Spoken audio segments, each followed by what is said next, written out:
I'd like to thank everybody. It's been a horrendous experience for all of us. And Ralph has been struggling with it since he bought there. But some of us who've been on the board for a long time have struggled even longer. And what I guess I'd like you to consider is when we were given this land, at that time, we perceived the golf course to be revenue generating. It was supposed to help us maintain the property. But times have changed drastically, and that's no longer the case. I was one of those at the time when we were voting that I thought with this location and the market for golfers at that time, that this should be a high-end golf course. I even went up to look at Whistling Straits. I truly believed at that time, as many did, when golf numbers were going out the roof, we were successful. We were able to pay down our debt service on Thunderhawk. And so I want you to understand the economic picture at that time.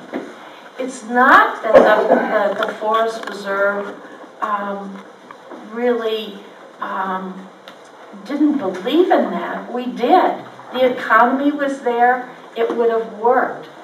But since then, times have changed drastically.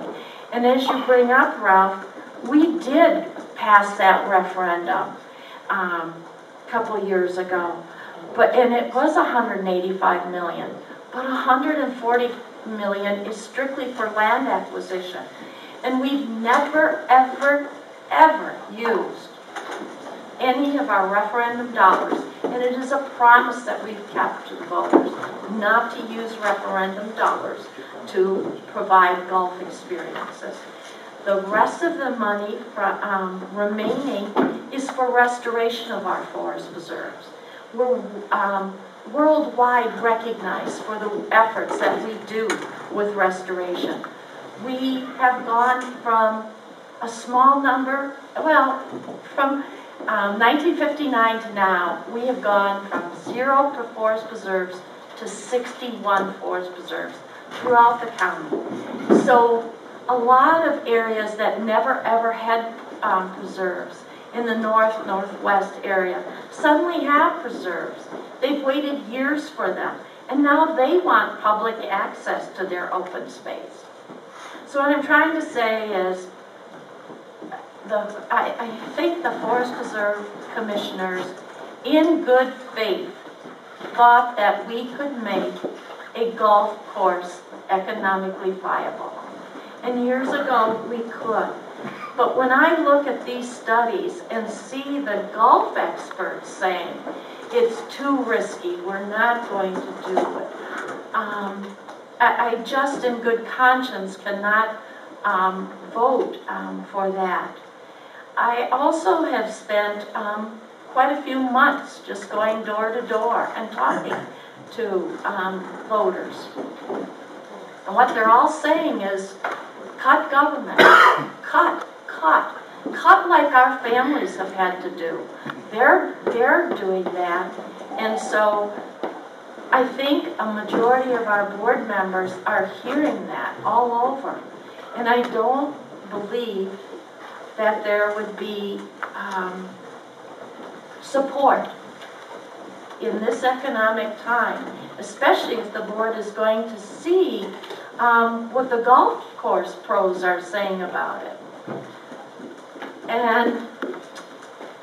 And also, if some of the park experts who are studying it have found that a positive impact of 20% on property values abutting or fronting a passive park. It just makes me believe that we should protect this land more in the open space vein and with the mission of the Forest Preserve. I have to tell you, I've been walking the property since we first began these discussions. decade ago. And I have to tell you, every time I go back to this property, it takes my breath away. It is so beautiful. It is so unique.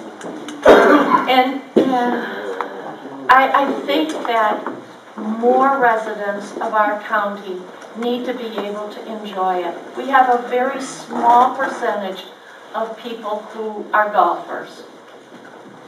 I think we owe it to our entire county to be able to enjoy this breathtaking piece of property. Did we hear from everybody?